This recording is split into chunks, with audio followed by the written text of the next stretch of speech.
As a farmer, taking care of your crops, health and environment is your responsibility. You may need to buy pesticides to control pests that threaten your crops.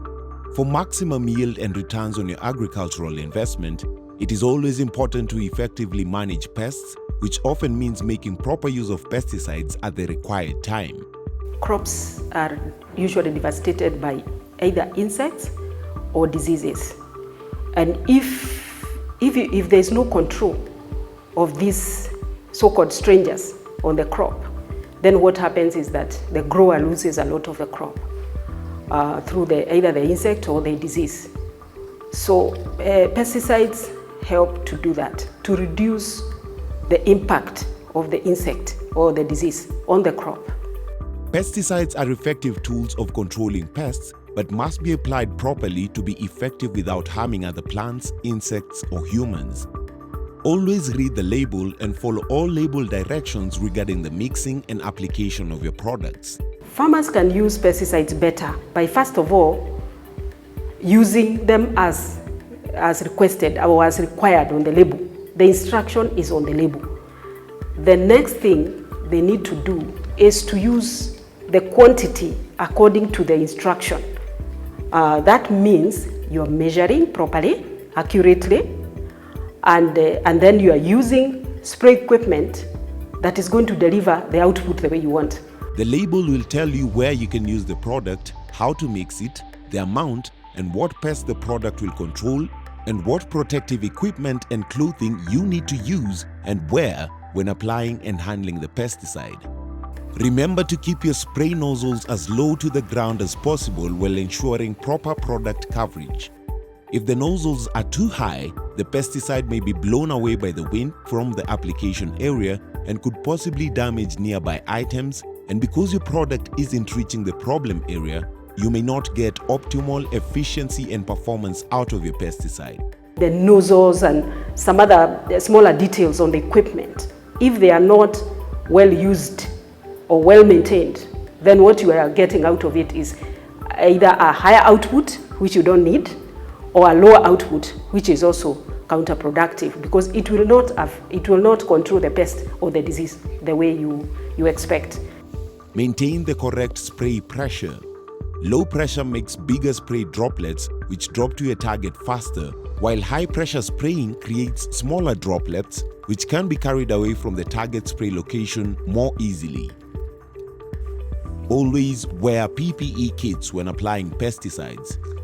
The gloves should be elbow length and must be chemical resistant. Ensure that you cover your entire body properly. Clothing that cover your body entirely, like long pants, socks, shoes, boots, and long sleeve shirts and jackets are acceptable. Ensure you wear chemical resistant boots which cover the ankles and have thick soles. Gloves should be worn over the shirt sleeve. To avoid contact of the pesticide with your eyes, use safety goggles or face shields. Mix only the correct amount of pesticide required for a particular task to avoid the need of disposing of any surplus. Planning is essential before beginning a pesticide application.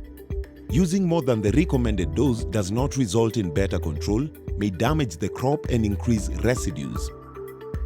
Use the appropriate equipment for proper coverage of the pesticide being applied. Failure to choose the correct equipment may perhaps lead to more failure in the control of pests. We have different methods of pesticide application depending on, number one, the nature of, that is the state of the pesticide, and also depending on where the pesticide is supposed to be applied. For example, we have spraying. This is whereby you're using water plus the pesticide to get a solution. There is fumigation, whereby you're using a fumigant, that is a gaseous product. Then there is dusting. You can also do dusting, for example, for post-harvest products. Sprayers are perhaps the most used equipment by small and large-scale farmers. Ensure that your spray equipment is well maintained and cleaned thoroughly to avoid the dangers of contaminating the crop with residues. It is vital to calibrate the application equipment before use and after changing the nozzles. For food safety purposes, pre-harvest intervals following pesticide application must be followed. This is the minimum amount of time between the last application of pesticide and when the crop can be harvested. A pre-harvest interval provides growers with the information required to help ensure that residues in the treated produce will not exceed the maximum residue limit. If you notice any negative impact of the product that has been used, ensure that you report to a Pesticide Control Products Board office, AGRO-DEALER, Ministry of Agriculture, or a company representative. Improper application of pesticides can damage other crops and cause harm to human health. It is your responsibility to use proper application techniques to keep your crops and environment safe. This should be really something that will change the game completely, because growers are struggling to put the product on the market, to put the final product on the market. But then they need to be helped to do that. All of us agree that, the food is needed, but how is it going to arrive when it is safe, when it is in good quality, and when it is also meeting other requirements which we basically cannot see but are important. Farmers should attend available trainings on good agricultural practices and pesticide use within their counties. Remember, proper usage of pesticides leads to a healthy and wealthy nation. Food safety is everyone's responsibility, starting with the farmer. Dawa bora, mazao bora.